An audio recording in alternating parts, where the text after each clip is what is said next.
कर लेते हैं। प्रभात हो गुरुमुख साहब जीवकान ग्रंथराज सम्यक प्रमाणगणा उपलक्षण अधिकार के पश्चात स्थिति के बारे में थोड़ा सा दो गाथाओं के द्वारा जानने के पश्चात अब आ रहा है क्षेत्र अधिकार। क्षेत्र अधिकार में मुख्यता से वर्णन आकाश द्रव्य की सहकारी निमित्तता से होने जा रहा है, क्योंकि हम जब क्षेत्र की चर्चा करते हैं तो सभी द्रव्यों को अवगाह देने वाला ऐसा आकाश द्रव्य हमारे सामने आ जाता है, तो उनकी अपेक्षा से ही सबका क्षेत्र बनता है। जैसे आप भी किसी क्षेत्र में बैठे हैं, मैं किसी क्षेत्र में बैठा हूं, तो उस प्रकार से सारे आकाश की ही पर्याय है। गाथा क्रमांक 583, जो द्रव्यों का आधार और द्रव्यों का क्षेत्र, इसकी अपेक्षा से वर्णन गाथा क्रमांक 583 में आ रहा है। सब लोग एक बार मैं यहां से शेयर कर रहा हूं।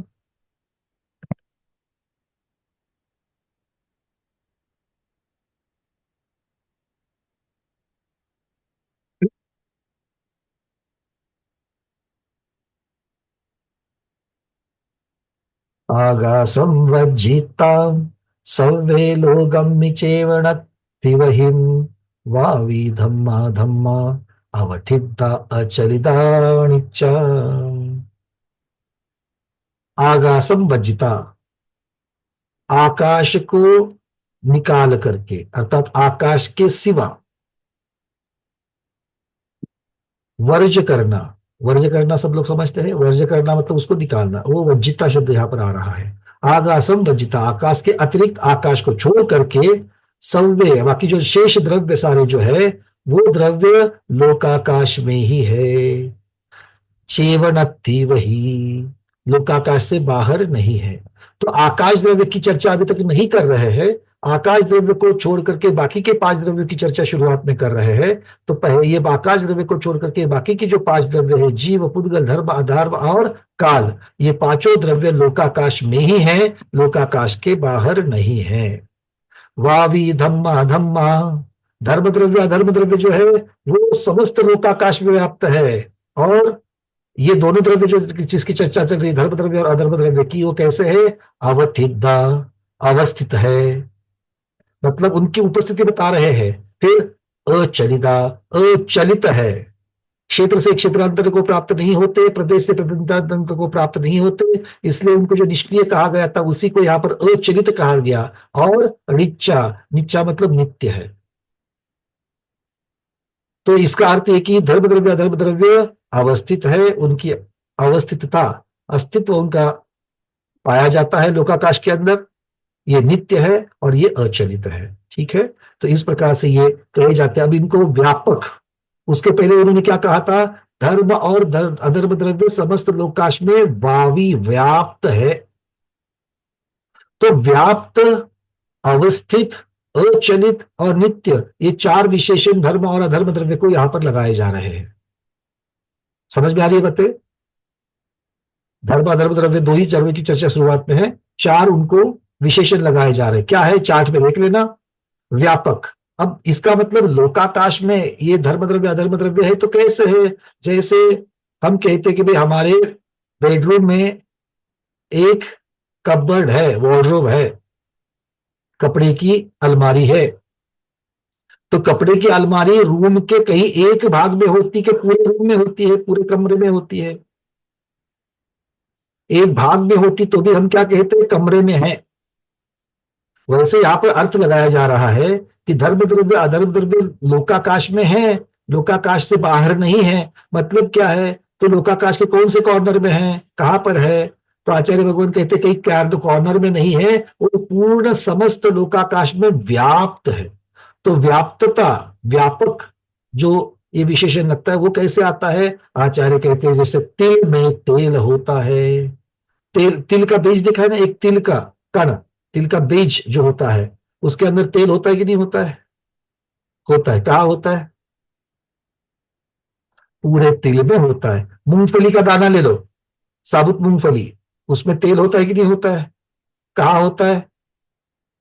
बीच में होता है, साइड में होता है, कहाँ होता है? पूरे मूंगफली के दाने में होता है। वैसे ही धर्म द्रव्य अधर्म द्रव्य संपूर्ण लोकाकाश में है, कहीं एक जगह पर नहीं। तो ये व्याप्त हो गया। अवस्थित अपने स्थान से अन्य स्थान पर नहीं जाते, तो क्षेत्र से क्षेत्रांतर होने के लिए अवस्थितता कह रहे हैं। स्थित है, स्थिर है, तो क्षेत्र से क्षेत्रांतर को प्राप्त नहीं होते। और वो चलित है, प्रदेश से प्रदेशांतर को प्राप्त नहीं होते, उनके प्रदेशों में चंचलता नहीं होती है। अब ये सिद्धांत आपको बताए जा रहे हैं।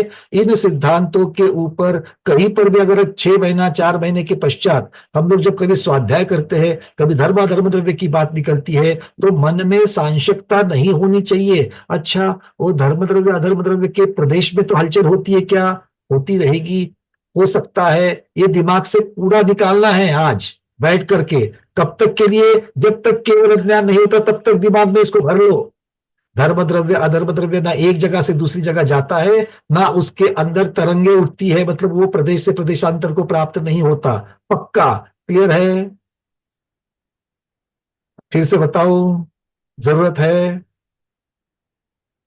चलिए, बहुत बढ़िया। और चौथा विशेषण क्या बता रहे हैं? नित्या। नित्य मतलब क्या है? अनादि से अनंत काल तक है, इसलिए उनका नाश नहीं होता। ये बात यहां पर बताई जा रही है। अब भाई, धर्मादिक द्रव्यों को आपने अवगाह लोकाकाश के अंदर है, वो बाहर नहीं है, ये सारी चीजें बता दी। पर आकाश द्रव्य को कोई आधार है कि नहीं है? शंकाकार प्रश्न पूछ रहा है। आकाश द्रव्य को कोई आधार है कि? आकाश द्रव्य किसके सहारे से है? तब आचार्य भगवान कहते हैं आकाश का अन्य आधार नहीं है, क्योंकि आकाश स्व प्रतिष्ठ है। वो स्वयं अपना आधार देता है। जैसे काल द्रव्य स्वयं को भी वर्तता है, दूसरों को भी वर्तता है, वैसे ही आकाश द्रव्य दूसरों को भी अवगाह आधार देता है, स्वयं को भी अवगाह आधार देता है, इसलिए उसको स्व प्रतिष्ठ कहा गया है। अब शंकाकार पूछ रहा है, अगर आकाश को अगर आप स्व प्रतिष्ठ कहेंगे, तो धर्मादिक द्रव्य भी स्व प्रतिष्ठ होने चाहिए। क्यों? क्योंकि यदि धर्मादिक द्रव्य का अन्य आधार माने, मतलब धर्म द्रव्य को स्वयं आधार है क्या धर्म द्रव्य का? नहीं। आकाश द्रव्य स्वयं को आधार दे रहा है, इसलिए उसको स्व प्रतिष्ठ कहा। तो ये कह रहे हैं धर्म आदि द्रव्य भी स्व प्रतिष्ठ ही होने चाहिए। अगर ऐसा नहीं मानोगे, तो धर्म द्रव्य को दूसरे द्रव्य का आधार मानोगे, तो आकाश द्रव्य को भी दूसरे का आधार मानने पड़ेगा। दिमाग तरीका है सोचने का, किसी के सोचने पर प्रतिबंध थोड़ी लगाया जा सकता है। तो वो कह रहे जैसे आकाश द्रव्य दूसरे को आधार देता है, वैसे ही धर्म द्रव्य को भी दूसरे का आधार की जरूरत है। तो फिर ये बात कैसे बनेगी? तो अगर आप आकाश को स्वप्रतिष्ठ कह रहे हो, तो धर्म द्रव्य को भी स्वप्रतिष्ठ कहो। नहीं तो फिर उसको आकाश को भी, जैसे धर्म द्रव्य को दूसरे की अवगाहना की जरूरत पड़ रही है, वैसे आकाश को भी पड़नी चाहिए। वैसे ही काल द्रव्य को भी दूसरे की वर्तने के लिए दूसरे की जरूरत पड़नी चाहिए। तब आचार्य भगवान कहते कि नहीं, ये कोई दोष नहीं है, क्योंकि आकाश से अधिक परिमाण वाला अन्य द्रव्य नहीं है, वह सबसे अनंत है। कारण क्या दे रहे हैं? परिमाण, अर्थात जितना आकाश द्रव्य है उतना कोई दूसरा द्रव्य नहीं है। क्या? क्वांटिटी। अब क्वांटिटी मतलब किस अपेक्षा से क्वांटिटी? आप तो कहोगे आकाश एक ही है, धर्म द्रव्य अधर्म द्रव्य एक ही है, काल द्रव्य असंख्यात है, जीव द्रव्य अनंत है, उद्गल उससे भी अनंत है। तो फिर आप ऐसा क्यों कह रहे हो? यहां पर परिमाण अर्थात उसका जो स्वरूप है कितना बड़ा है। स्वरूप मतलब यहां पर कितना बड़ा है। तो जीव द्रव्य कितना बड़ा है, उसका विस्तार कितना हो सकता है? जीव द्रव्य का फैले फैले तो कितना फैल सकता है? लोकाकाश के इतना। उद्गल द्रव्य कितना बड़ा है? महास्कंद कितना बड़ा है? लोकाकाश के इतना। धर्म द्रव्य अधर्म द्रव्य कितने बड़े हैं? लोकाकाश के इतने। काल द्रव्य कितना बड़ा है? वो तो एक परमाणु है, एक प्रदेश, इतना ही काल द्रव्य बड़ा है, संख्या भले ज्यादा हो। और आकाश द्रव्य कितना बड़ा है? वो तो अनंत है। लोकाकाश और लोकाकाश के परे, इन सब जगह पर देख करके तो आचार्य कह रहे हैं कि आकाश अधिक परिमाण वाला है, परिणाम नहीं, परिमाण। परिमाण मतलब वहां पर विस्तार की अपेक्षा से। माने हाँ आचार्य जी। आपका शायद कहना यूं पड़ रहा है, व्यापक में व्याप्य समाहित होता है, लेकिन व्याप्य में व्यापक समाहित तो नहीं हो सकता। आकाश द्रव्य व्यापक है प्रदेशों की अपेक्षा, द्रव्य प्रमाण की अपेक्षा एक है, लेकिन प्रदेश प्रमाण की अपेक्षा अनंत प्रदेशी होने के कारण बाकी जो जीव, उद्गर, धर्म, अधर्म, काल, यह आकाश के सामने व्याप्य है, व्यापक नहीं है। क्योंकि ये सिर्फ बहुप्रदेशपना होने के बावजूद भी स्कंद की अपेक्षा उद्गल मात्र अनंत अनंत प्रदेशी हो सकता है, लेकिन आकाश जितने अनंत प्रदेशी, अनंत अनंत प्रदेशी है, इतना पुद्गल क्या महास्कंद, जो अंतिम महास्कंद जिसको बृहद महास्कंद कहा जा सकता है, वो महास्कंद पुद्गल भी आकाश की बराबरी नहीं कर सकता है। इसीलिए आकाश व्यापक है, बाकी सभी द्रव्य व्यापक है। फिर एक द्रव्य द्रव्य धर्म द्रव्य, अधर्म द्रव्य, ये तो आकाश के सामने बहुत ही छोटे पड़ जाते हैं। इसीलिए बिल्कुल आकाश व्यापकता से, अवगाहन देता है, यह सिद्ध आप कर रहे हैं। बिल्कुल व्यापकता की अपेक्षा से देखा जाए तो सबसे व्यापक कौन है? आकाश द्रव्य है, उसके अंदर ही बाकी सारे आ जाएंगे। अब आचार्य लोग आगे कह रहे हैं कि धर्म आदि द्रव्यों का आकाश अधिकरण है। आकाश जो है वो अवगाह का निमित्त सहकारी है, या आकाश उनको अवगाह दे रहा है, अवकाश दे रहा है। ये कहना व्यवहार नय की अपेक्षा से कथन है, इसको एकांत ना बनावे। बहुत महत्वपूर्ण बात आचार्य यहाँ करें। क्या कह रहे हो कि सभी द्रव्यों को आकाश द्रव्य अवगाह देता है, ये व्यवहार नय की अपेक्षा से कथन है। क्यों? क्योंकि निश्चय नय से या एवं भूत नय से कहिए, उसकी अपेक्षा तो सब द्रव्य स्वप्रतिष्ठ ही है। सभी द्रव्यों का अस्तित्व, सभी द्रव्यों का व्यापकता, ये स्वयं अपने ही आधार से है। आकाश की तो वहां पर सिर्फ सहकारिता मिल रही है, आकाश के अंदर है, इस अपेक्षा से, व्यवहार से इनको कहा गया है कि ये आकाश, देखो वर्तनी की अपेक्षा मतलब ये उपादान शक्ति, अवगाह लेने की शक्ति किसमें है? सभी द्रव्यों में है कि नहीं? सामान्य गुण प्रदेशत्व, तो अवगाह लेने की सब में शक्ति है कि नहीं है? तो अवगाह लेने की शक्ति है, और आकाश में अवगाह देने की शक्ति है।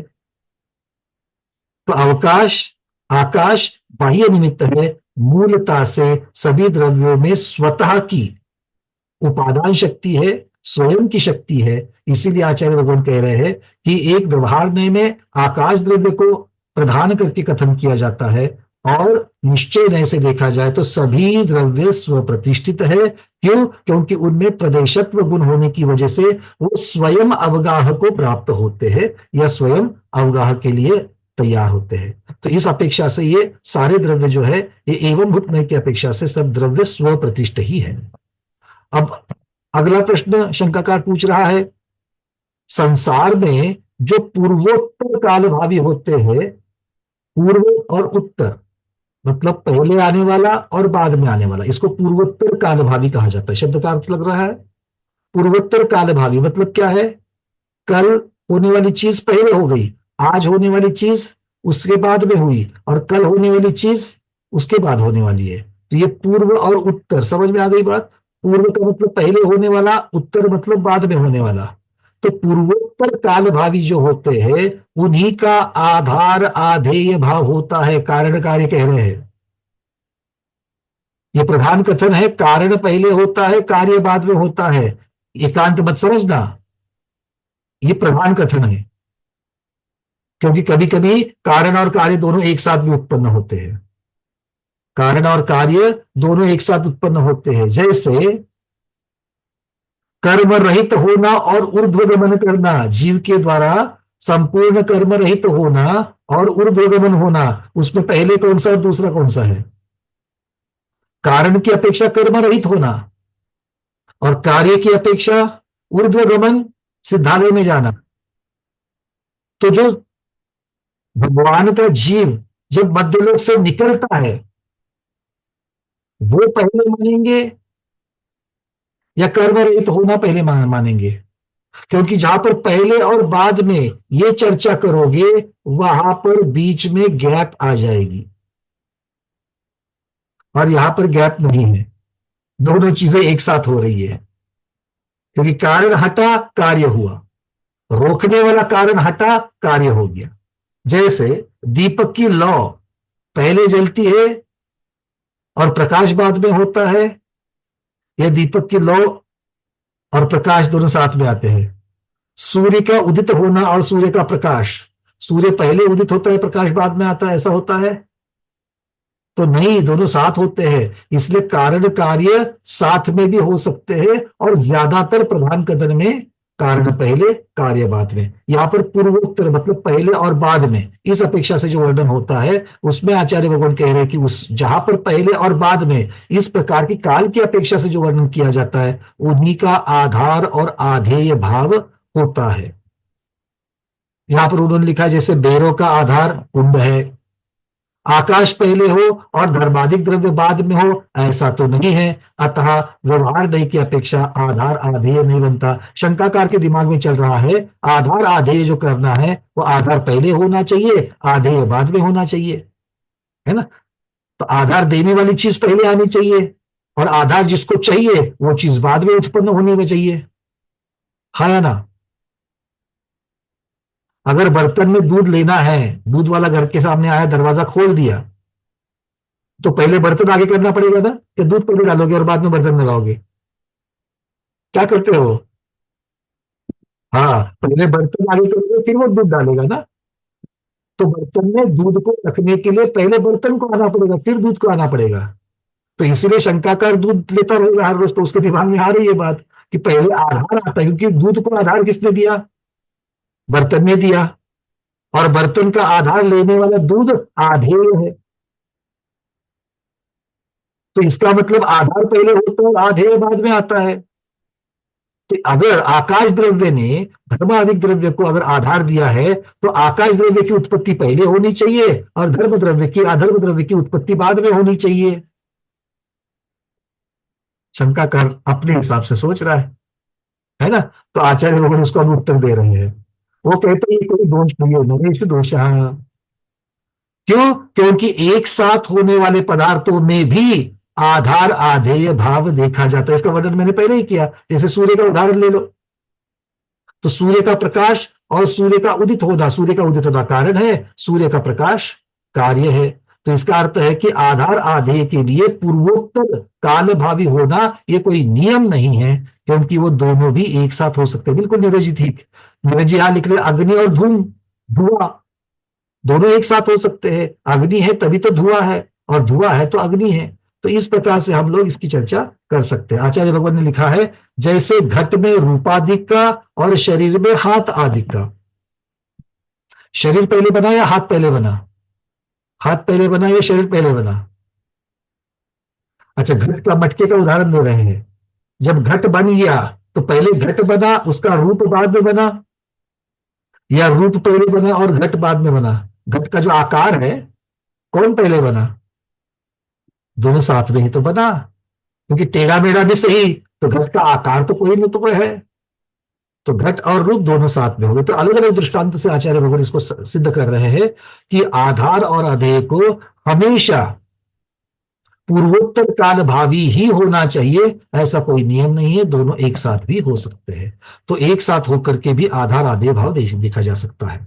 फिर आगे कहते हैं लोक और अलोक का विभाग धर्मास्तिकाय अधर्मास्तिकाय के सद्भाव और असद्भाव की अपेक्षा जानना चाहिए। अर्थात धर्म और अधर्म द्रव्य जहां तक पाए जाते हैं वहां तक लोकाकाश है, इससे बाहर अलोकाकाश है।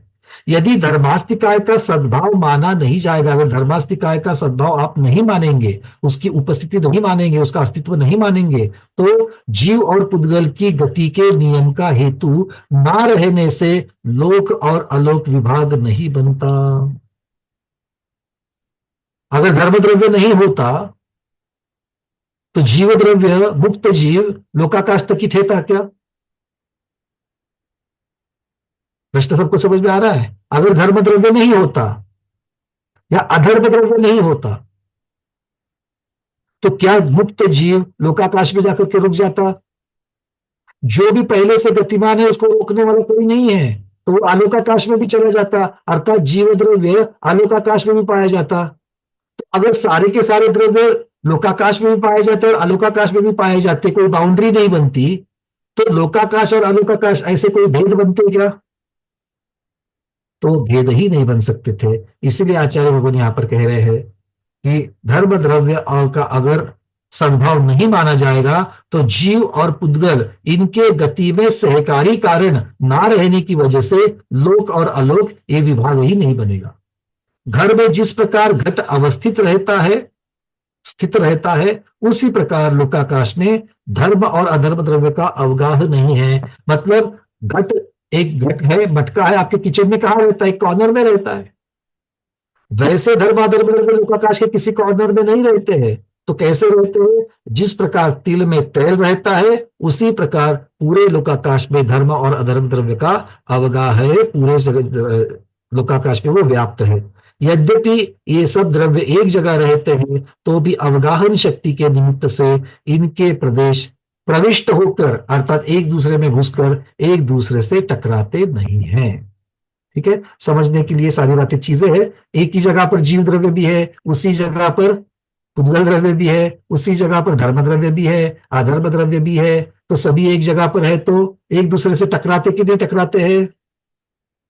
नहीं टकराते हैं। क्यों नहीं टकराते हैं? क्योंकि आकाश द्रव्य को अवगाह उसी प्रकार से है कि वो सभी को अवगाह देता है, सभी अवगाह को प्राप्त होते हैं। ठीक है, तो इनमें से हमें मुख्यतः से व्यापकता की अपेक्षा से थोड़ी बहुत चीजें पता चल गई, और धर्म द्रव्य और अधर्म द्रव्य इनको स्वप्रतिष्ठ क्यों कहा, और फिर आकाश द्रव्य का किस प्रकार से निमित्त सहकारिता ले ली गई, ये सारी चीजें हमको यहाँ पर समझ में आती है। अब यहां से एक एक द्रव्य का क्षेत्र बताया जा रहा है। अगली 584 नंबर की गाथा में जीव द्रव्य का क्षेत्र कौन सा है, ये बात तो पता चल गई कि सभी द्रव्यों को क्षेत्र की आवश्यकता है, अर्थात वो क्षेत्र को घेरते ही घेरते। तो सभी द्रव्यों का क्षेत्र है, सभी द्रव्यों का क्षेत्र है। आकाश द्रव्य को छोड़ करके सभी द्रव्यों का क्षेत्र लोकाकाश है। तो एक एक की चर्चा शुरू हो रही है। सबसे पहले जीव द्रव्य की चर्चा। जीव द्रव्य का क्षेत्र कौन सा है? गाथा क्रमांक 584 आपके साथ में मैं शेयर कर रहा हूं यहां से।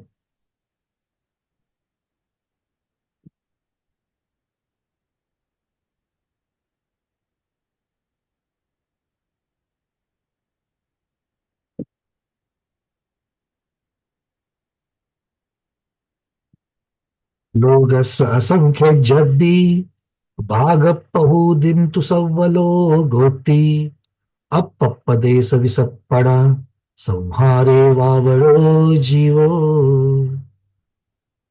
कह रहे लोगस असंख्य जदी भाग पहुदी तु सव्वलो गोती, अर्थात लोक के असंख्यातवें भाग से लेकर के संपूर्ण लोक को व्याप्त करने तक क्या है? अपपदेश विसप्पण, अर्थात विसप्पनम और अप मतलब संकोच और विस्तार, संकोच और विस्तार, इनके सहारे से, इनकी वजह से क्या हो रहा है? वावड़ो जीवो, अर्थात जीव के जो प्रदेश है उनका संकोच और विस्तार होता है। जीव के प्रदेशों का संकोच और विस्तार होता है। इसीलिए जीव द्रव्य का क्षेत्र कितना है? जीव द्रव्य का क्षेत्र कितना है? लोक के असंख्यातवें भाग से लेकर के संपूर्ण लोक, ये जीव द्रव्य का क्षेत्र है। बात समझ में आ रही है सबको?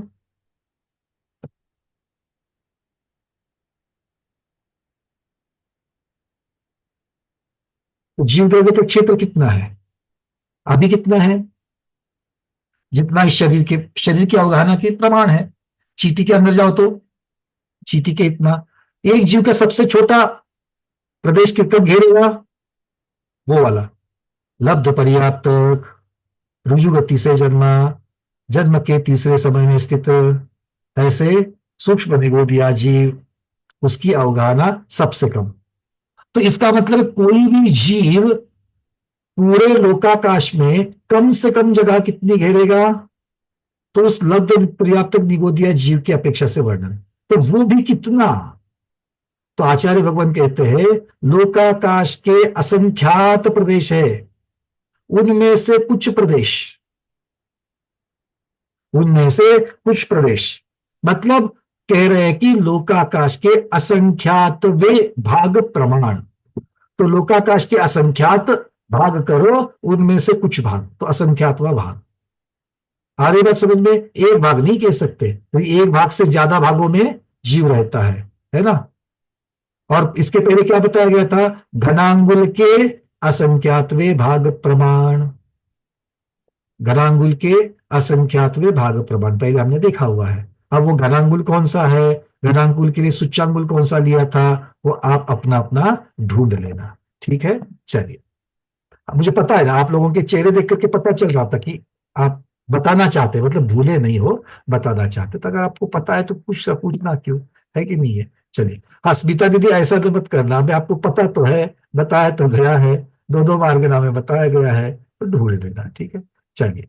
तो ये तो कम से कम हो गया। तो आप बोलोगे ज्यादा से ज्यादा भैया वो तो मत्स्य की अपेक्षा से लगा लेना, उससे बड़ा तो कोई जीव शरीर को धारण करता ही नहीं, क्योंकि सुन दीदी 1,000 योजन बाई 500 योजन बाई 250 योजन, उससे ज्यादा तो है नहीं है। वो भी कितना हो जाएगा? वो भी लोकाकाश के असंख्यात विभाग प्रमाण ही हो जाएगा, उससे ज्यादा वो भी नहीं होगा। पूरे लोकाकाश 343 घनराजू के सामने कुछ संख्यात घनांगुल, 1,000 योजन बाई 500 योजन बाई 250 योजन संख्यात है ना, असंख्यात तो नहीं है। तो संख्यात अंगुल में आ जाएगा, और संख्यात अंगुल पूरे लोकाकाश के सामने असंख्यातवा भाग हो जाएगा। तो लोक का असंख्यातवें भाग से कम है, और ज्यादा से ज्यादा आचार्य कह रहे संपूर्ण लोक में व्याप्त होता है। वो कैसे है? केवली भगवान के समुद्घात की अपेक्षा से। जब केवली भगवान अपने आत्म प्रदेशों को फैलाते हैं, इस शब्द से ज्यादा हम कहेंगे जब केवली समुद्घात में आत्म प्रदेश फैलते हैं, लोक पूर्ण, इस अवस्था में जब वो फैलते हैं तो कहां तक फैलते हैं? संपूर्ण लोक में फैल जाते हैं। इसका अर्थ तो उससे ज्यादा कहीं जीव द्रव्य का फैलाव देखा है क्या? नहीं। मतलब जीव द्रव्य ज्यादा से ज्यादा कितना क्षेत्र व्याप्त करेगा? संपूर्ण लोकाकाश को व्याप्त करेगा। बस यही चीज जो है वो यहां पर कह रहे हैं कि जघन्य क्षेत्र, घनांगुल का संख्यात्व भाग, उत्कृष्ट क्षेत्र, महामत्स्य के शरीर की अपेक्षा संख्यात घनांगुल, ये दोनों भी हो जाते हैं लोकाकाश के असंख्यातवें भाग प्रमाण, और केवली समुद्घात की अपेक्षा संपूर्ण लोकाकाश पे व्याप्त है। इसलिए ये जीव द्रव्य का क्षेत्र हमको पता चल गया। ठीक है, चलिए। अब शंकाकार तो बैठा ही था, जैसे आप लोग बैठे हैं। कहाँ बैठे हो आप लोग? नेमी चंद्र सिद्धांत चक्रवर्ती महाराज के चरणों में बैठ करके सारे सुन रहे हैं उनकी देशना को। कहीं दूसरी जगह तो नहीं बैठे? कौन बोला बस में बैठे हैं? अरे बस में बैठ गए थे, बस में तो आने के लिए था, है ना। बाद में महाराज के चरणों में आए कि नहीं आया? आया, महाराज के चरणों में बैठे। ठीक है। तो वो शंकाकार भी वही बैठा है, आप ही के साथ में आया था वो।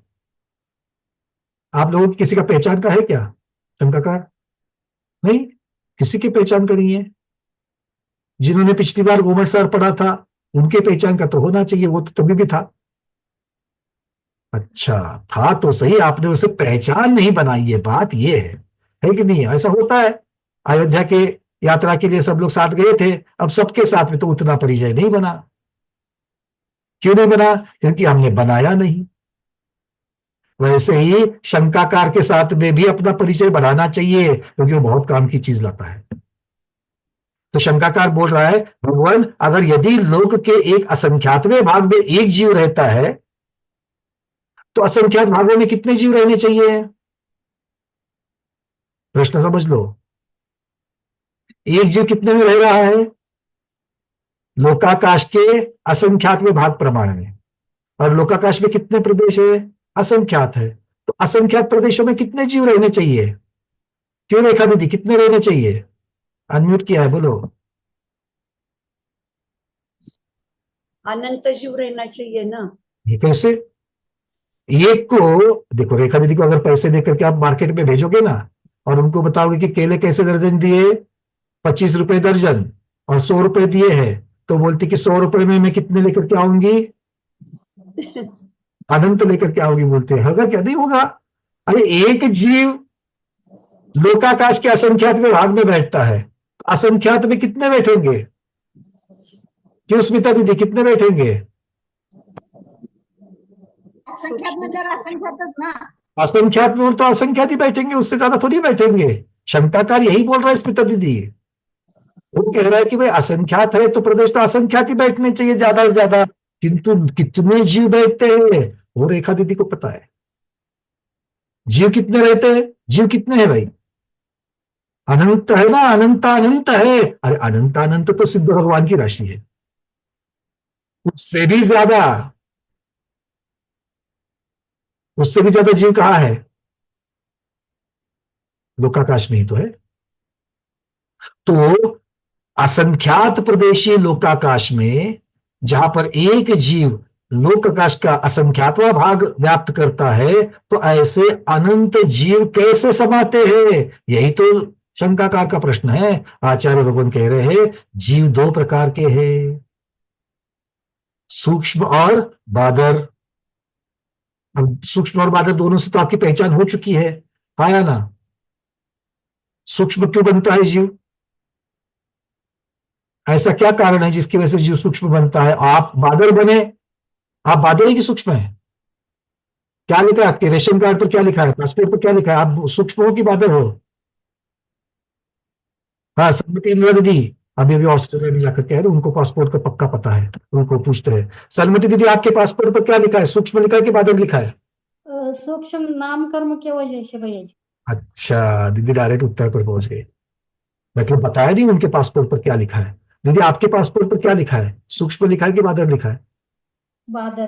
बादल लिखा है। तो आप बादल बन गई, क्यों बन गई? बादल नाम कर्म की वजह से। और कोई भी जीव सूक्ष्म क्यों बनता है? सूक्ष्म नाम कर्म की वजह से। बहुत सुंदर, यही एक गोबर साहब जीवकांड के स्वाध्याय का उत्तर होना चाहिए, सबसे पहले यही उत्तर आना चाहिए। बहुत सुंदर। तो ये आचार्य बाबू, बस इसको पूरा करता हूं, बस एक ही मिनट सर, एक ही मिनट। तो जीव दो प्रकार के हैं, सूक्ष्म और बादल, दोनों भी लोकाकाश में रहते हैं। सूक्ष्म जीव क्या बिना शरीर के होते हैं? वो भी तो शरीर के साथ होते हैं, किंतु एक दूसरे के शरीर को आघात नहीं पहुंचाते और एक साथ में रह सकते हैं। दूसरे को आघात पहुंचाए बिना एक साथ रह सकते हैं। एक निगोज जीव आकाश के जितने प्रदेश को अवगाहन करता है, मतलब आकाश में जितने प्रदेशों को घेरता है, उतने ही क्षेत्र में साधारण शरीर वाले अनंत अनंत जीव रहते हैं। अब बोलो, इसलिए असंख्यात प्रदेश वाले लोकाकाश में अनंत अनंत जीव को अगर अवगाह मिले तो इसमें कोई बड़ी बात नहीं है। ये क्यों हो गया? इसमें आकाश द्रव्य का कोई भी महात्म्य नहीं है। लोकाकाश में जो अवगाहन दिया जा रहा है वो तो निमित्त है। उपादान शक्ति जीव द्रव्य में है। जीव द्रव्य में उपादान शक्ति है। क्या उपादान शक्ति है? कि सूक्ष्मता की अपेक्षा से, जब सूक्ष्म नाम कर्म वाले जो जीव है, ये चूंकि किसी को अड़ते और अड़ाते नहीं है, इसीलिए उनमें ये जीव अनंतानंत जीवों को एक शरीर की जगह पर अवगाह दे सकते हैं। अच्छा, ये बात तो हो गई शरीर वाले सूक्ष्म निगोदिया की अपेक्षा से। अब सिद्ध परमेष्टि भगवान, सिद्ध परमेष्टि भगवान के पास शरीर है क्या? नाम कर्म है क्या? दोनों भी नहीं है।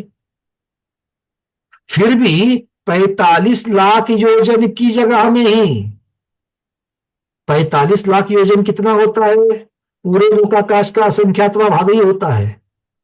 जब पूरी की पूरी त्रसना ली, उसको भी लोकाकाश के इस प्रकार कह दिया गया, तो ये ढाई द्वीप का एरिया, जो सिद्धालय का भी एरिया है 45 लाख योजन, तो वो कितना हो जाएगा? वो भी तो लोकाकाश का संख्यात्मक भाग प्रमाण है। फिर भी उसमें भी अनंतानंत जीव वहां पर भी है कि नहीं है? क्यों है? क्योंकि जीव में भी स्वयं अवगाहन देने की शक्ति है। तो क्यों जीव को स्व प्रतिष्ठित नहीं कहना चाहिए? बोलो, जीव को स्व प्रतिष्ठित कहना चाहिए कि नहीं कहना चाहिए? इसीलिए आचार्य भगवान ने पहले कहा था एवं भूत नय की अपेक्षा से वहां पर देखा जाए तो जीव द्रव्य भी स्व प्रतिष्ठ है, वो भी तो दूसरों को अवगाहन दे सकता है। तो इस अपेक्षा से आचार्य भगवान समझा रहे हैं कि असंख्यात प्रदेशी लोकाकाश में अनंत जीव, वो भी एक एक जीव संख्या असंख्यात प्रदेश वाला है, ऐसे अनंत अनंत जीव कैसे रह सकते हैं? ठीक है, चलिए आचार्य भगवान आप कुछ कह रहे थे। हाँ, अभी आप प्रकारांतर से बोल ही दिए हैं। एक तो आकाश में अवगान देने की शक्ति है। एक एक आकाश प्रदेश में अनंत प्रदेश भी अवस्थित हो सकते, धर्म अधर्म आकाश के अलावा काल और जीव द्रव्य के प्रदेश भी एक एक आकाश प्रदेश में समाहित होने की सामर्थ्य और समाहित करने की सामर्थ्य आकाश द्रव्य में है। दूसरी महत्वपूर्ण बात यह है कि संसार दशा में नामकर्म के उदय से शरीर जो मिला है, उस शरीर की विशेषता संकोच और विस्तार को प्राप्त होने की है, जिस वजह से भी कम क्षेत्र में भी बहुत सारे प्रदेश, बहुत सारे द्रव्यों के प्रदेश समूह रूप से अवगाहित होकर के रह सकते हैं। इसीलिए लोकाकाश असंख्यात प्रदेशी होते हुए भी अनेकों द्रव्य अनेक प्रदेश को लिए हुए भी उसमें समाहित हो सकते हैं, उनमें कोई बाधा नहीं है। दूसरे अन्य आकाशीय द्रव्य के अलावा अन्य द्रव्यों में भी इस प्रकार एक दूसरों को अवगाहन देने की सामर्थ्य, जैसे कि पुद्गल है, जीव पुद्गल के प्रदेश, पुद्गल के परमाणु के प्रदेश, इसी प्रकार जीव द्रव्य के प्रदेश भी अन्य जीव द्रव्यों को भी अवगाहन देते हैं। लेकिन मोटे तौर पर आकाश अवगाहन देता है, ये जो कहा जाता है ये तो है ही है, लेकिन इसके अलावा भी अवगाहन देना और अवगाहित होना यह सामर्थ्य अन्य द्रव्य में भी होने के कारण असंख्यात प्रदेशी लोक में अन्य अन्य बहुत प्रदेशी जीव द्रव्य एक एक द्रव्य प्रमाण की अपेक्षा एक द्रव्य, लेकिन प्रदेश प्रमाण की अपेक्षा असंख्यात प्रदेशी है, द्रव्य प्रमाण की अपेक्षा अनंत अनंत जीव है। इसी प्रकार परमाणु की अपेक्षा एक द्रव्य प्रमाण, प्रदेश की अपेक्षा एक प्रदेश प्रमाण, लेकिन संख्या प्रमाण की अपेक्षा अनंत अनंत अनंत अनंत अनंत पुद्गल परमाणु और पुद्गल स्कंद, ये सारे एक दूसरों को अवगाहित देते, इसलिए ये सब एडजस्ट होकर के रहते। बस उदार मना होना तो ये सब अपने आप ये सब जो क्या है घटित हो सकता है। जिसके घर में पति पत्नी में बनता भी नहीं होना तो एक ही घर में दो नहीं रह सकते, और बनता होना तो एक ही परिवार में 10-10 20-20 क्या 100-100 लोग से भी ज्यादा लोग रह सकते हैं। यही बात। बिल्कुल ठीक, चलिए बहुत अच्छा। इसको अब थोड़ा सा आगे बढ़ाते हैं। अब ये चर्चा तो जीव द्रव्य के बारे में हो गई। अब आचार्य भगवान अगले दो गाथाओं के द्वारा 585 और 586 में पुद्गल द्रव्य और काल द्रव्य का जो क्षेत्र है उनकी चर्चा कर रहे हैं। तो ये पुद्गल द्रव्य और काल द्रव्य का क्षेत्र कौन सा है, और वहां पर भी ये सारी बातें आएगी कि भाई धर्म द्रव्य अधर्म द्रव्य क्या है, वो तो अमूर्तिक है। तो चलो एक दूसरे को अवगाहना देकर के एक जगह रह रहा है, पर पुद्गल द्रव्य तो मूर्तिक है। फिर क्या सारी चीजें वहां पर चर्चा में आएगी। तो देखते हैं गाथा क्रमांक 585 और 586 जो पुद्गल द्रव्य और काल द्रव्य के अवगाह के बारे में और उसके क्षेत्र के बारे में चर्चा कर रही है।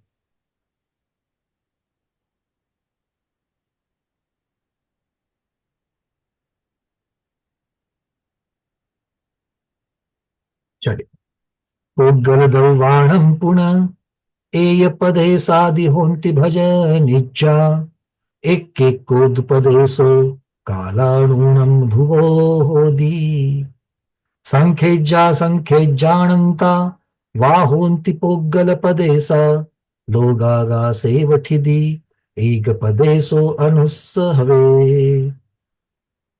कह रहे हैं पोग्गल द्रव्याणम अर्थात पुद्गल द्रव्य एय पदे सादी होती वजनिज्जा, पुद्गल द्रव्य आकाश के एक प्रदेश से लेकर के समस्त लोक में विद्यमान है। हाँ या ना? परमाणु जो है का एक प्रदेश के ऊपर विद्यमान है और महास्कंद पूरे लोकाकाश में है।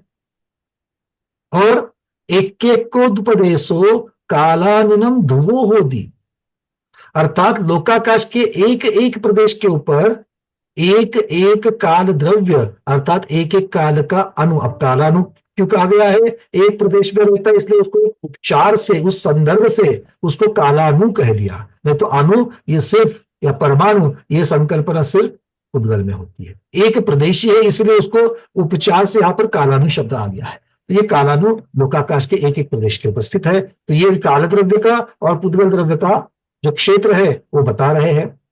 तो पुद्गल द्रव्य कितना क्षेत्र व्याप्त करता है? एक प्रदेश से लेकर के संपूर्ण लोकाकाश। और काल द्रव्य कितना प्राप्त करता है? एक प्रदेश, एक कालानु को व्याप्त करता है। आगे क्या कहा? संख्येज्जा संख्येज्जानंता, संख्यात असंख्यात, संख्येज्जा असंख्येज्जा। तो अ जो है वो संख्येज्जा में चला गया। तो संख्यात असंख्यात और संख्येज्जा जो दूसरा संख्येज्जा है उसमें अनंत का अ चला गया। तो संख्यात असंख्यात और अनंत ये किसके स्कंद होते हैं? तो पुद्गल प्रदेश, पुद्गल के प्रदेश जो है वो संख्यात भी होते हैं, असंख्यात भी होते हैं और अनंत भी होते हैं। और आगे क्या कहते हैं? लोगागा सेवठिदी एक पदेशो अणु सहवे, किंतु परमाणु जो है, अणु जो है वो एक परमाणु आकाश के एक प्रदेश को ही व्याप्त करता है। ठीक है, चलिए। तो ये 585 और 586 में आचार्य भगवान ने पुद्गल द्रव्य और काल द्रव्य की चर्चा कर रहे हैं। अब कहते हैं बंध को प्राप्त या खुले हुए दो परमाणु, इनका आकाश के एक प्रदेश में या दो प्रदेश में अवगाह है। पहले इसको समझते हैं। एक प्रदेश है, एक परमाणु है, कितनी जगह लेगा? कितनी जगह लेगा? एक प्रदेश की लेगा। ठीक है ना? अब मेरे पास एक परमाणु है, इसको परमाणु समझ लिया मेरी बुद्धि को, इसने एक प्रदेश ले लिया। दूसरा परमाणु है, इसने एक प्रदेश लिया। हाँ या ना?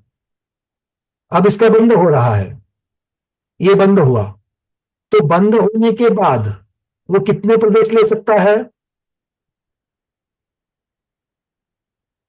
स्मिता दीदी कह रही है 2, दीपा दीदी कह रही है 1 भी, 2 भी, प्रभु जी कह रहे हैं 1। मतलब कोई कह रहा है 1, कोई कह रहा है 2। दोनों उत्तर ठीक है, क्योंकि किस प्रकार से बंद हो रहा है उसके ऊपर डिपेंड है। रेलवे का एक डिब्बा, एक बोगी दूसरे बोगी के साथ में कैसे जुड़ती है? एक के आगे एक जुड़ती है। तो एक बोगी को जितनी जगह लगती है, दो बोगियों को डबल लगेगी कि नहीं लगेगी? अब इस प्रकार से अगर परमाणु जुड़ते हैं, इस प्रकार से परमाणु जुड़ सकते हैं, पुद्गल है। तो पहले परमाणु को एक प्रदेश, दूसरे परमाणु को एक प्रदेश। तो ये स्कंद क्या कहलाएगा? द्वयनुक। दो अणुओं का स्कंद द्वयनुक कहलाएगा। मतलब द्वयनुक स्कंद जो है वो दो प्रदेश को भी ले सकता है, और अगर बंद इस प्रकार से हो तो फिर एक प्रदेश ले सकता है। मतलब द्वयनुक अणु का जो द्वयनुक स्कंद जो है वो एक प्रदेश भी ले सकता है और दो प्रदेश भी ले सकता है। बात समझ में आ गई दृष्टांत से? क्योंकि इस दृष्टांत से बहुत सारे आगे के सिद्धांत बताए जाएंगे, इसलिए मैं थोड़ा सा खुल करके बोल रहा हूं। तो आचार्य बताते हैं कि एक बंध को प्राप्त खुले हुए दो परमाणु का आकाश के एक प्रदेश में या दो प्रदेश में अवगाह है। फिर बंध को प्राप्त या ना प्राप्त तीन परमाणुओं का आकाश के एक या दो या तीन प्रदेश में अवगाह है। अब बोलते मेरे पास तीन परमाणु है। अब तीन परमाणुओं का जब खुले में है तब तो तीन प्रदेश ले रहे हैं। बंद होने के बाद वो एक प्रदेशी भी हो सकते हैं, दो प्रदेशी भी हो सकते हैं, तीन प्रदेशी भी हो सकते हैं। अच्छा, दो प्रदेशी और एक प्रदेशी कैसे हो सकते हैं? तो वापस उदाहरण आता है बेसन के लड्डू का। ठीक है ना? दो दीदियां थी, हमारी रेखा दीदी और स्मिता दीदी, दोनों भी बेसन के लड्डू बना रही थी। ठीक है, अब जो रेखा दीदी, दोनों को इकट्ठा जितना अब क्या कहोगे, सारण कहते क्या कहते हैं जिससे लड्डू बनते, एक बार आपने चाशनी वगैरह सब डाल करके रेडी हो गया, अब सिर्फ उसको बंद बांधना बाकी है। तो वो जो बेसन है, वो जो मीठा बेसन तैयार हुआ है, वो दोनों को एग्जैक्टली बराबर कटोरे से गिन करके दोनों को दे दिया। अब दोनों को देने के बाद में रेखा दीदी ने जितना साइज बना दिया, उनका साइज हो गया इतना बड़ा, और स्मिता दीदी के दिमाग में क्या चल रहा था किसके बारे में मालूम नहीं, वो जोर जोर से दबा दबा के दबा दबा के दबा दबा के लाडू को बांध रही थी, तो उनका लड्डू हो गया छोटा। तो दोनों का बेसन उतना ही था, एक से बड़ा बन गया, एक से छोटा बन गया, तो बंद को उतना ही बेसन प्राप्त है कि नहीं है? बेसन के जितने परमाणु बंद को प्राप्त हो गए वो उतना ही है, किंतु ये इतने प्रदेश को घेर रहा है और दूसरे इससे कम प्रदेश को घेर रहा है। ये पॉसिबल है कि नहीं है? पॉसिबल है। तो इसको, ये फिजिक्स है, इसको समझने के लिए, इसको हमको समझने के लिए सारे उदाहरण बहुत महत्वपूर्ण है। मतलब जो 3 प्रदेश वाला है, 4 प्रदेश वाला है, 5 प्रदेश वाला है, संख्यात प्रदेश वाला है, ये सारे असंख्यात प्रदेश वाला है या फिर अनंत प्रदेश वाले हैं परमाणु, जब बंद को प्राप्त हो जाएंगे। अच्छा, अनंत प्रदेश जब बंद को प्राप्त होंगे तो लोकाकाश में और भी कोई परमाणु बचेगा क्या? अनंत परमाणु का स्कंद एक बनने जा रहा है, तो इस स्कंद को छोड़ करके और कोई परमाणु बचेंगे क्या? पंकज जी, थोड़ा सा आवाज क्लियर नहीं आ रही, जोर से। आवाज आ रही सब लोगों को? हाँ, थोड़ा सा ये प्रश्न वापस पूछ लीजिएगा। ये एक मिनट, एक मिनट, सिर्फ ऑडियो सेटिंग में हो सकता है कि नेटवर्क की अपेक्षा से कुछ हुआ हो। चलिए, मैं पूछ रहा हूं कि जैसे हमने लड्डू की अपेक्षा से देखा कि एक समान बेसन के आटे से उतनी ही क्वांटिटी से एक लड्डू बड़ा बना, एक लड्डू छोटा बना, मतलब एक ने आकाश में ज्यादा जगह ली, एक ने कम ली। वैसे ही 2 परमाणु के 3 परमाणु, 4 परमाणु, 5 परमाणु, 6 परमाणु, इन सबसे जो बंद होने वाला है वो उतना जगह लेगा या कम जगह ले सकता है? ये बात सबको क्लियर हो गई है? उतने ही परमाणु कम भी जगह ले सकते हैं, ज्यादा भी जगह ले सकते हैं, क्योंकि बंद कैसा होता है उसके ऊपर डिपेंड है। मेरा प्रश्न ये था कि अब संख्यात, असंख्यात और अनंत की चर्चा कर रहे हैं। जब मैं अनंत परमाणुओं का स्कंद बना रहा हूं, लोकाकाश में अनंत परमाणु का स्कंद बना रहा हूं, तो इस स्कंद को छोड़ करके क्या और भी कोई पुद्गल के परमाणु बच जाएंगे क्या? मैंने अनंत परमाणु ले लिया यहां पर, तो इससे अलावा भी कोई पुद्गल के परमाणु बच जाएंगे क्या? क्यों सुजाता शाह दीदी, क्या लगता है आपको?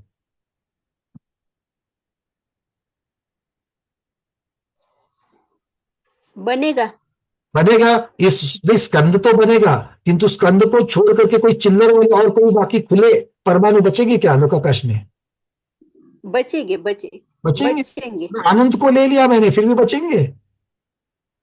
हाँ, होते हैं ना इधर उधर। हाँ, तो बिल्कुल होते हैं, मतलब अनंत से कुछ नहीं होता।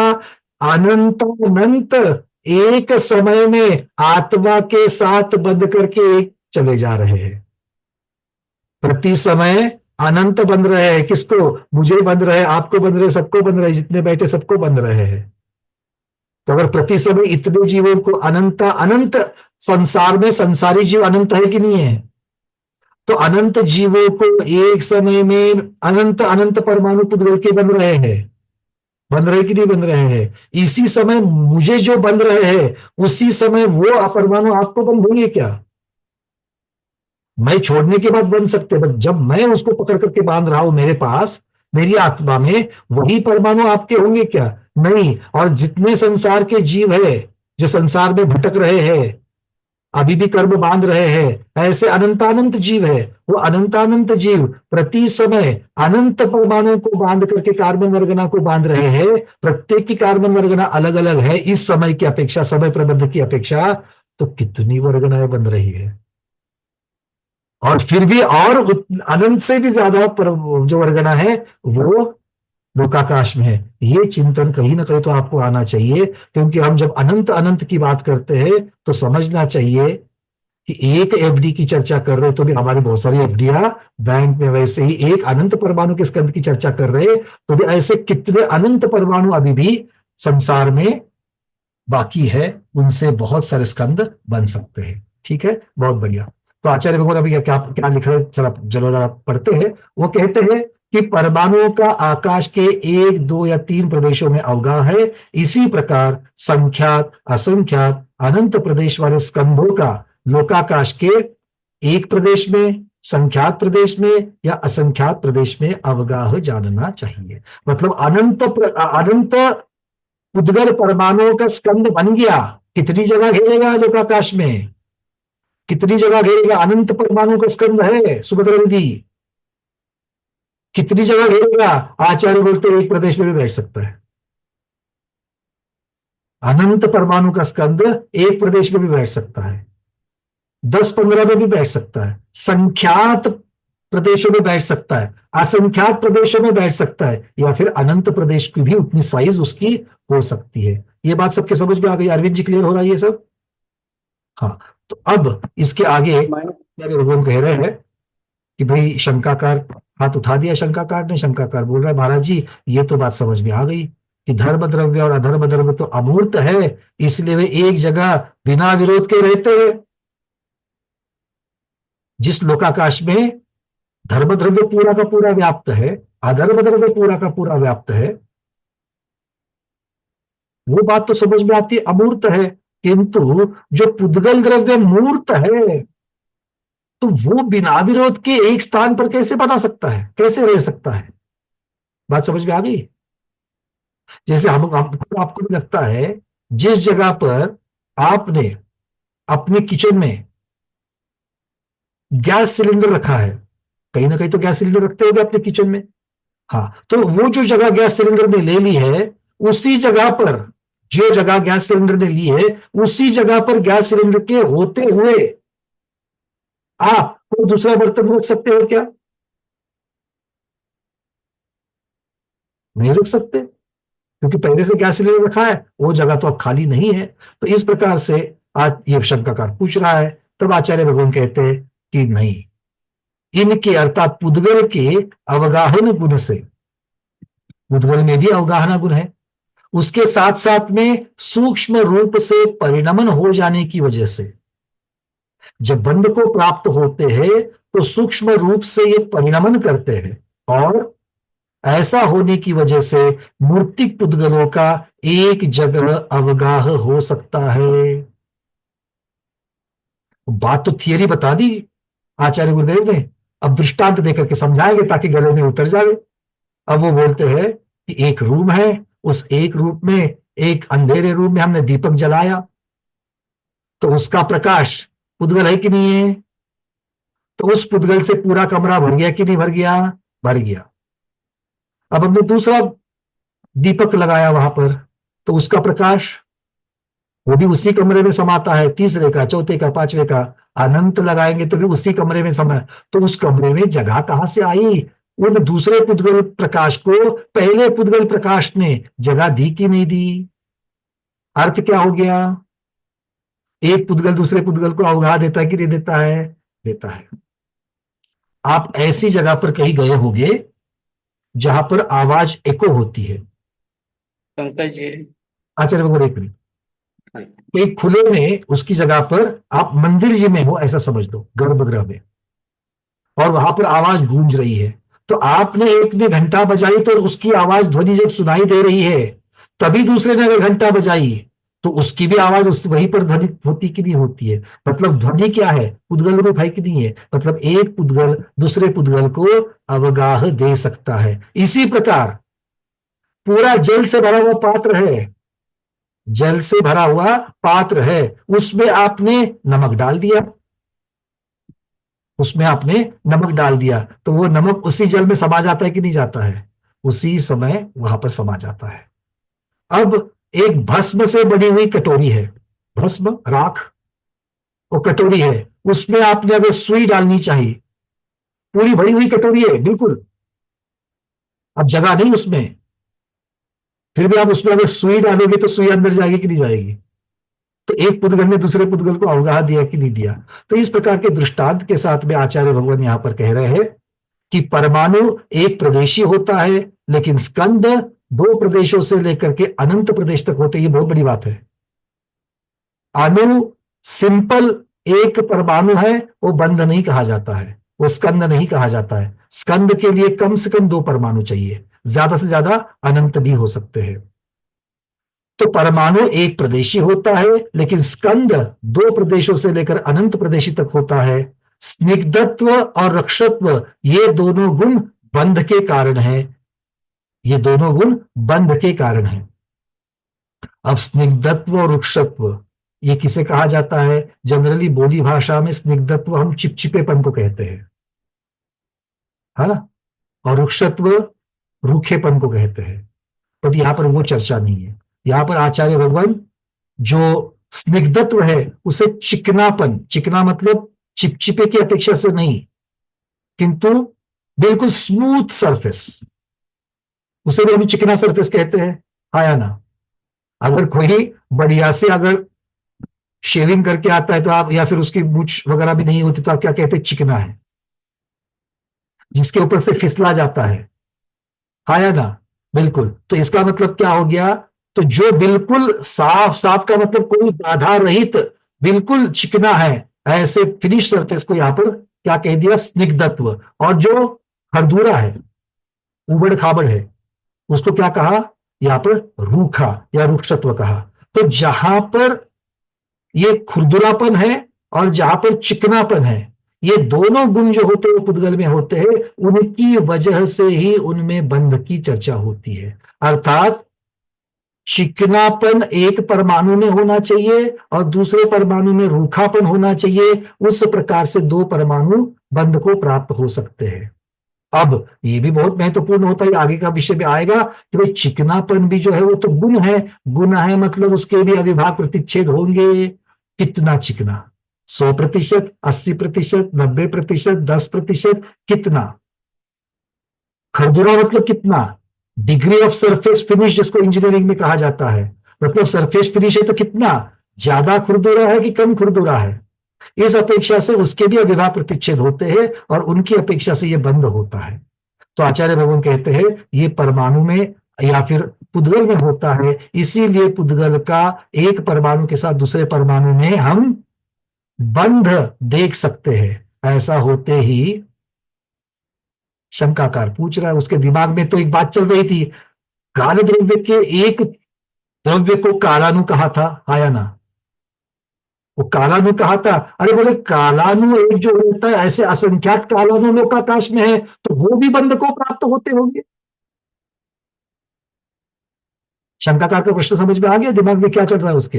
वो बोलता है जब 2 परमाणु होते हैं, 2 परमाणु एक दूसरे को चिपक करके स्कंद को प्राप्त हो सकते हैं, तो 2 कालानु को भी होना चाहिए। आचार्य कहते नहीं। क्यों? क्योंकि पुद्गल द्रव्य में परमाणु के पास स्निग्धत्व रुक्षत्व है, इसीलिए बंध होता है, बंध का वो कारण है। और ये जो स्निग्धत्व वृक्षत्व गुण है ये कालानु में नहीं होता है, इसलिए हर एक कालानु बाजू बाजू में चिपक कर रहता है, किंतु एक दूसरे में बंध को प्राप्त नहीं होता। और इसके लिए उन्होंने उदाहरण दे दिया। क्या उदाहरण दे दिया? जैसे रत्न की पेटी में बहुत सारे रत्न इकट्ठा रहते हैं किंतु बंध को प्राप्त नहीं होते हैं, एक एक रत्न अलग अलग होता है, उसी प्रकार से ये कालानु देखे जाते। इसका वर्णन और आगे आएगा। आचार्य भगवान क्या कहना चाहते तब तक देखते। आचार्य से आप कुछ कह रहे थे। आचार्य से आपका म्यूट है। हाँ, मैं ये कह रहा था जो आप उदाहरण दे रहे थे ना, इसके लिए अपन यूं भी उदाहरण दे सकते हैं कि 2 लीटर दूध है, 2 लीटर दूध एक तपेली पात्र में दूध घिरा हुआ है, तो उतने आकाश प्रदेश को उसने घेर रखा है 2 लीटर दूध। लेकिन उसकी रबड़ी बना दे तो वह रबड़ी ओटा ओटा करके अपन 1 गिलास तक भी बना सकते हैं, और उस रबड़ी को भी फिर ओटा ओटा करके उसको हमने मावा बना दिया तो एक कटोरी में समा सकता है। हालांकि दूध के जो परमाणु है वह रबड़ी में भी है और मावा में भी है, परमाणु एक भी बाहर नहीं गया है, बराबर उसको पैकिंग करके उबाल लिया तो एक कटोरे तक बन गया। जो एक तपेले के आकाश प्रदेश को घेरा हुआ था वह संकोच को पा करके एक कटोरे में समा गया। उसमें स्निग्धत्व रुक्षत्व की बहुत बड़ी भूमिका है। और स्निग्धत्व रुक्षत्व के कारण ही कम आकाश प्रदेश में वो सारे समाहित होकर के संकुचित होकर के रह गए। हालांकि एक कटोरे में वो सारा 2 लीटर दूध समा गया, ये कोई आश्चर्य नहीं है। एक एक आकाश प्रदेश में भी वो सारे सामग्री, बल्कि उससे भी अनंत गुनी सामग्री, मैं तो कह सकता हूँ हजारों नहीं अनंत लीटर दूध भी एक आकाश प्रदेश में समाहित होकर के रह सकता है। अगर वह संकोचपना को प्राप्त हो जाए और पुद्गल में जो स्निग्ध रुक्षेत्रपना पूर्ण रूप से अपना कार्य बजा ले, तो निश्चित रूप से ये पुद्गल एक दूसरों को अवगाहन देने की और अवगाहित होने की सामर्थ्य उसके अंदर होने के कारण ये सारा जो क्या असंख्यात लोकाकाश में अनंत अनंत पुद्गल, अनंत अनंत स्कंद, अनंत अनंत परमाणु सारे जो के इकट्ठे होकर के रहते, ये तो उस पुद्गल द्रव्य की बहुत बड़ी विचित्रता कह सकते हैं, यही उसका चमत्कार कह सकते हैं। चलिए, बहुत बढ़िया। बिल्कुल ये सारा उदाहरण, और ये आचार्य भगवान का उदाहरण सिर्फ सुनना नहीं है, जब भी घर में मावा बनेगा तो याद करना है। इसको क्या याद करोगे? स्निग्धत्व रुक्षत्व पुद्गल द्रव्य का बंध कैसे होता है, इसकी तरफ दिमाग में भी स्वाध्याय चलना चाहिए। ठीक है, चलिए, बहुत बढ़िया। आप प्रभु जी, आपने भी हैंड रेज किया है, आप कुछ पूछना चाहते हैं, बोलिए। हो गया मेरा बात। चलिए, क्लियर है। अब थोड़ा सा आगे बढ़ते हैं। आचार्य भगवान अब एक एक द्रव्य के बारे में तो बता करके हो गया, जीव, पुद्गल, धर्माधर्म और काल के बारे में हो गया। अब क्षेत्र की चर्चा 6 द्रव्यों की अपेक्षा से कर रहे हैं, जो कि ये क्षेत्र अधिकार की अंतिम गाथा है, 587 नंबर की। ये आपके सामने मैं रख रहा हूं, 587 नंबर गाना क्षेत्र अधिकार की। बहुत सिंपल है, जो हम लोगों ने बहुत वर्षों से पढ़ के रखा है, अब तक बहुत बार इसकी चर्चा भी हुई है, तो उसी को आचार्य भगवान थोड़ा अलग अलग तरीके से उसको यहाँ पर रख रहे हैं। लोगागास पदेसा क्षदव्ये हिमफुड़ा सदा होन्ति सौवमलोगागासम अन्य हिम विवज्यम होदी। लोकाकाश के समस्त प्रदेशों के ऊपर 6 द्रव्य स्थित है। क्या कह रहे हैं? बहुत महत्वपूर्ण बात है। जीव द्रव्य कहीं पर है, आकाश द्रव्य में, लोकाकाश में जीव द्रव्य यहां पर है, बाजू में पुद्गल है, धर्म है, अधर्म है, ऐसा नहीं है। एक प्रदेश के ऊपर, मतलब सभी प्रदेशों के ऊपर सभी द्रव्य है, सभी प्रदेशों के ऊपर सभी द्रव्य है। और समस्त अलोकाकाश जो है वो आकाश द्रव्य के अतिरिक्त अन्य द्रव्यों से रहित है, शून्य है। जैसे कि आप चित्र पे देख सकते हैं कि 6 के 6 द्रव्य लोकाकाश के अंदर है और लोकाकाश के बाहर सिर्फ और सिर्फ आकाश द्रव्य ही हमको पाया जाता है। ठीक है, ये जो चीज है, ये हमने इसका पहले से अभ्यास किया हुआ है, इसलिए समझने में ये बड़ी इजी है। अब यहां पर शंकाकार कुछ प्रश्नों को उठा रहा है, जिसको आचार्य भगवान कुनकुन स्वामी की पंचास्तिकाय की भी हम लोग रेफरेंस लेकर के उसको समझेंगे। क्या पूछ रहा है शंकाकार? धर्मादि द्रव्यों के प्रदेशों का परस्पर प्रवेश होने के कारण संकर, अर्थात उनमें बंद होने के कारण अभेदपना प्राप्त होता है, या अभेदपना प्राप्त हो सकता है। धर्म द्रव्य जो है उसके प्रवेश है कि नहीं है? अरे हाँ या ना? जो विचार में पड़े हुए अस्तिकाय है कि नहीं? वो अस्तिकाय है मतलब बहुप्रदेशी है, तो धर्म द्रव्य और अधर्म द्रव्य इनके प्रदेश है। तो एक जगह पर है कि नहीं? ये दोनों लोकाकाश में, ये पूरी जगह व्याप्त है, तो ये दूसरे में, एक दूसरे में बंध को प्राप्त होकर के पूरा अभेद रूप से एक ही द्रव्य बनना चाहिए। आचार्य भगवान कहते हैं नहीं, क्योंकि परस्पर अत्यंत संबंध हो जाने पर भी वे अपने अपने स्वभाव को नहीं छोड़ते, अपने अपने गुण को, लक्षण को नहीं छोड़ते, और इसीलिए उनमें अभेद प्राप्त नहीं होता। दोनों द्रव्यों में भेद रूपता बनी रहती है, या ना? धर्म द्रव्य अधर्म द्रव्य एक दूसरे में मिलकर के क्या दूसरे द्रव्य रूप होता है? नहीं होता है। सारे द्रव्यों में सामान्य गुण होता है, जिसकी वजह से एक दूसरे के संबंध को प्राप्त होने पर भी वो एक दूसरे के रूप नहीं होते हैं। पंचास्तिकाय में कुंदकुंज स्वामी कहते हैं छह द्रव्य एक दूसरे में प्रवेश तो करते हैं। क्या कह रहे हैं?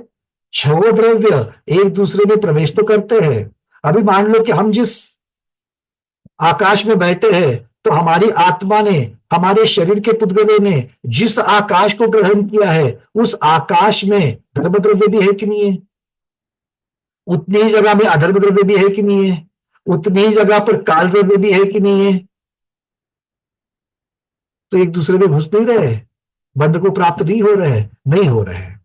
तो आचार्य कहते हैं, कुंदकुंज स्वामी कह रहे हैं, छह द्रव्य एक दूसरे में प्रवेश करते हैं, अन्य अन्य एक दूसरे को अवकाश देते हैं, परस्पर मिलते हैं, किंतु सदा अपने स्वभाव को नहीं छोड़ते।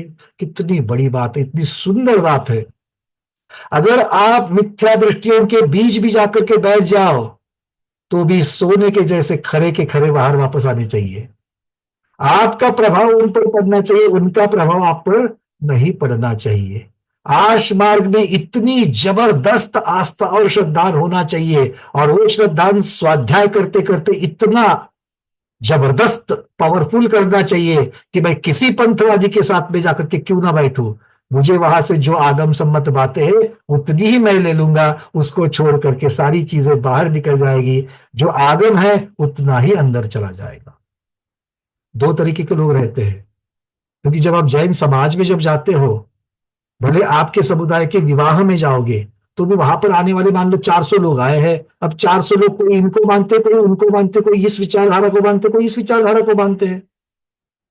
एक ही समाज के होकर के भी अलग अलग विचारधाराएं दिखती है ना? उसमें ऐसे भी लोग होते हैं, कोई कितना भी बताए, मैं अपनी विचारधारा को नहीं छोड़ूंगा, जो मैं पहले से मानते आ रहा हूं मैं उसको नहीं छोड़ूंगा, कितना कोई भी बताए मैं अंदर नहीं लूंगा।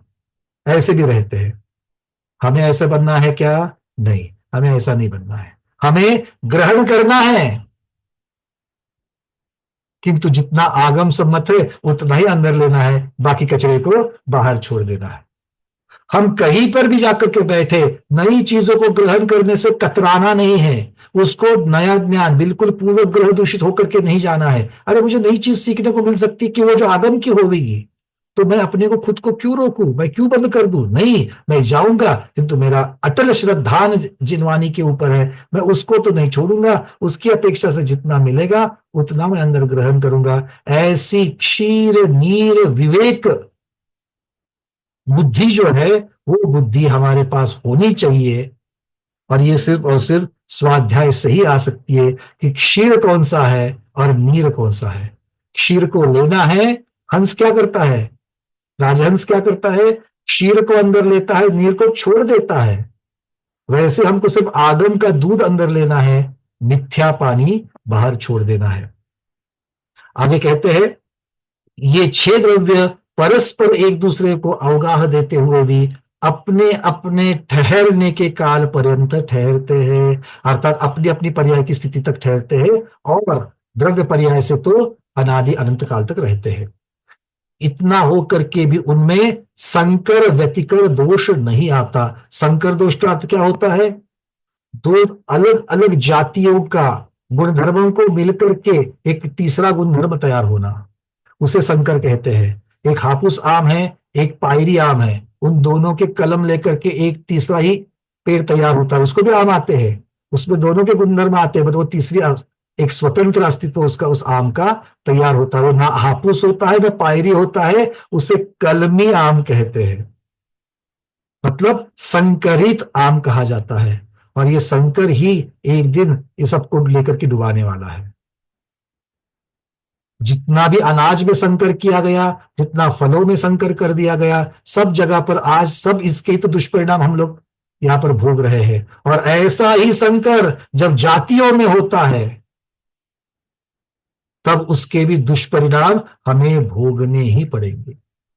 इसलिए संकर वाली बात को हमेशा हमें दूर रहना चाहिए। आचार्य भगवान कहते हैं, प्रवेश शब्द जो है, जो कुंदकुंज स्वामी ने अभी लगाया यहां पर, छह द्रव्य एक दूसरे में प्रवेश करते हैं, तो उसका क्या अर्थ है? क्यों?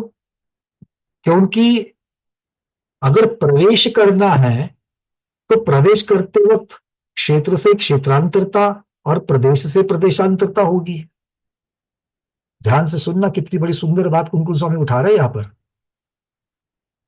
6 द्रव्य एक दूसरे में प्रवेश करते, ये जब कहा गया तो शंकाकार यहां पर उठा रहा है कि भगवान, जो निष्क्रिय द्रव्य है उन तो क्षेत्र से क्षेत्रांतर, प्रदेश से प्रदेशांतर को प्राप्त नहीं होते, तो फिर ये एक दूसरे में प्रवेश करने वाली बात कैसी है? तब आचार्य भगवान कहते हैं कि यहाँ पर प्रवेश शब्द जो है वो क्रियावान जीव और पुद्गल द्रव्य की अपेक्षा से है। क्यों? क्योंकि आए हुए को अवकाश दिया जाता है।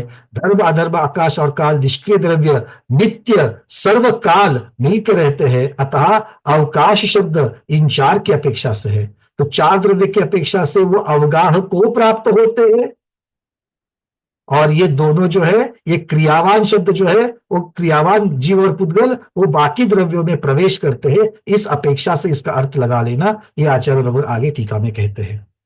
फिर पूछा जाता है कि शुद्ध आकाश शब्द से क्या प्रयोजन है? शुद्ध आकाश किसे कहा जाता है? तब आचार्य भगवान कह रहे हैं, जहां पर आकाश द्रव्य के अतिरिक्त कोई भी द्रव्य नहीं पाया जाता, अर्थात जिस आकाश में बाकी के कोई भी द्रव्य नहीं होते, ऐसे आलोकाकाश को शुद्ध आकाश कहा जाता है, या बाकी द्रव्यों से रहित होने की वजह से उसे शून्य भी कहा जाता है। तो आलोकाकाश के दूसरे नाम क्या है? एक तो शुद्ध आकाश और शून्य, ये शब्द भी उसको, या शून्य आकाश, ये भी वहां पर कहा जाता है। तो आलोकाकाश को शून्य क्यों कहते हैं? बाकी द्रव्यों से रहित है इसलिए, और चूंकि उसमें बाकी द्रव्यों की संकरता नहीं है, इसीलिए उसको शुद्ध आकाश द्रव्य भी कहा गया है। आकाश द्रव्य अन्य द्रव्य के साथ बंध को प्राप्त ना होने से कभी अशुद्ध नहीं होता, तथापि तो ये जो पहले जो कल चर्चा चल रही थी ना कि शुद्ध द्रव्यों में अर्थ पर्याय पाई जाती है, ये मुख्यतः से उन द्रव्यों की अपेक्षा से, निष्क्रिय द्रव्यों की अपेक्षा से वर्णन है, इसलिए उनको शुद्ध कहा गया है, क्योंकि वो क्षेत्र से क्षेत्रांतर, प्रदेश से प्रदेशांतर को प्राप्त नहीं होते, इसलिए इनका बंध किसी दूसरे के साथ नहीं होता है, इसीलिए वो शुद्ध अवस्था को नहीं छोड़ते, अशुद्ध अवस्था उनकी कभी आती नहीं है, इस अपेक्षा से उनका कहा जा रहा है। अन्य द्रव्यों के साथ एक क्षेत्रावगाह नहीं होने की अपेक्षा शुद्ध आकाश कहा गया है। जिसमें आकाश द्रव्य के सिवाय अन्य द्रव्य न पाए जाए वह शुद्ध आकाश अर्थात आलोक आकाश है, ऐसे आचार्य भगवान यहाँ पर कह रहे हैं। आज हमारा समय पूर्ण हो चुका है। मेरे ख्याल से ये सारा विषय जो है वो थोड़ा सा आज का इतना कॉम्प्लिकेटेड नहीं था, समझने के लिए भी इजी था, इसलिए आप लोगों के ज्यादा प्रश्न भी नहीं आ रहे हैं। किंतु अगर मन में कोई जिज्ञासा होगी, वीडियो को सुनते हुए अगर सुना, गलती से अगर आप लोगों में से किसी ने वापस वीडियो सुना और अगर मन में कोई जिज्ञासा आई तो व्हाट्सएप के ऊपर जरूर भेजना। आज के स्वाध्याय में इतना ही। आज के स्वाध्याय को गुरुओं के श्री चरणों में बारंबार नमोस्तु वंदनामि इच्छाकार करते हुए यहीं पर समापन करते हैं। जैनम जयतु शासनम, जैनम जयतु शासनम, जैनम जयतु शासनम।